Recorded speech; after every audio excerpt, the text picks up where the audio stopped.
Okay, this video is about how to successfully write an essay in a timely fashion for the English 10 end of course assessment. The stages that you need to do when you face a writing prompt are that you should A, analyze the prompt. And when you analyze it, you're going to look for background information, the task, and what your thesis is going to be determined by the task. And last but not least, then figuring out which part of the prompt shows us what our paragraph should be about and the meat and the detail. So one of the things that we need to do then is we read the prompt, we have to figure out what the background information is. So I read the prompt. A large number of students who begin high school do not graduate. Educators are concerned about this trend. Explain the cause of the high dropout rate from your point of view. Consider obvious and not so obvious causes. Support your explanation with examples from your own experience and or from what you have read. So I look at this writing prompt, and if I analyze it into its parts, which part is the background information, it's right here. And generally speaking, most writing prompts on the ECA either have 2 or 3 paragraphs. Usually the first 2 or the first paragraph are the background information. So I'm going to label that as the background information. What they do when they put that information in there is they want to get you thinking about the topic so that you have some ideas about what you could write about and also have a relationship with the topic at hand. So we've already done this part, the background information. The follow-up to that then is the task or the thesis. So the thesis or the task is usually found in the second paragraph at some point. And so when I read this prompt, especially in the second paragraph, explain the cause of the high dropout rate from your point of view.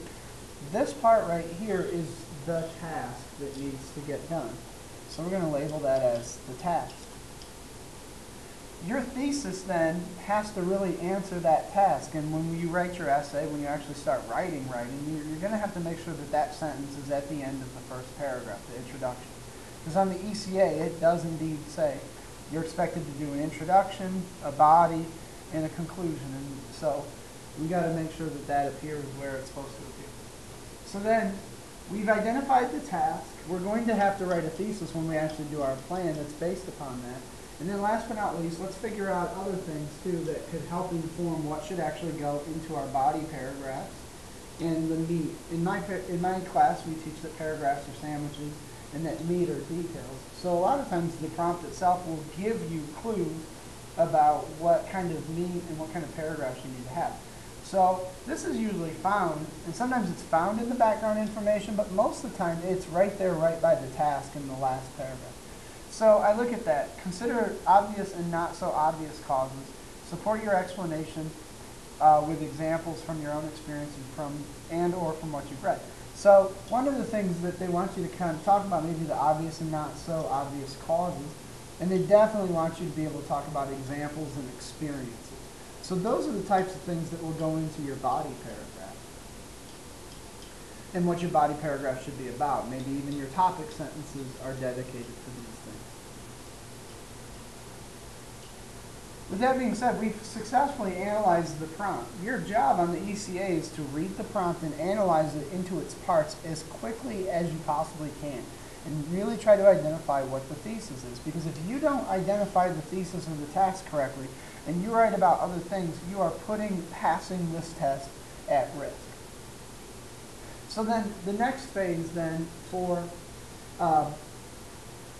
preparing to be successful on the ECA for writing an essay on the ECA is developing a plan. And I'll focus more on that in the next video. Right now we're going to focus only on identifying background information, tasks, paragraphs, and details. So if I were to go to a new prompt, I reread it and I'm going to analyze it. So in an effort to reduce drug use on its campuses, the school district is paying, etc. And I read it. And I look also then to the second paragraph. In a multi-paragraph essay, explain your position on this issue. Make sure the reader knows whether you support or oppose this policy. So the first thing that we're looking for is background. And clearly, the background information is located in the first paragraph. That's what's going to get us thinking about the topic and creating a relationship with the topic. The next thing that we need to always look for then is the task. What do we have to write about? And so in the second paragraph, in a multi-paragraph essay, explain your position on this issue.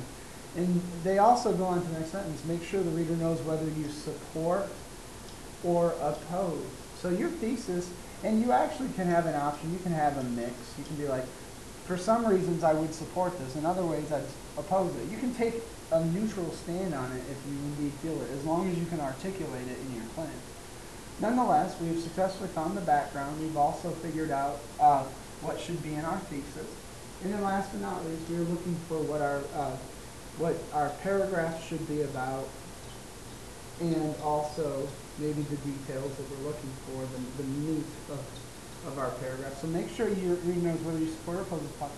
Support your thesis with specific examples and details. So then basically what you got to be able to do then is this is going to be what your body paragraphs are about.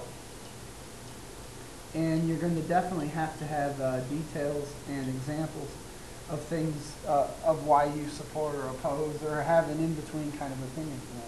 So this is how we analyze prompts. We definitely have to be able to figure out the parts of the prompt in order to plan effectively.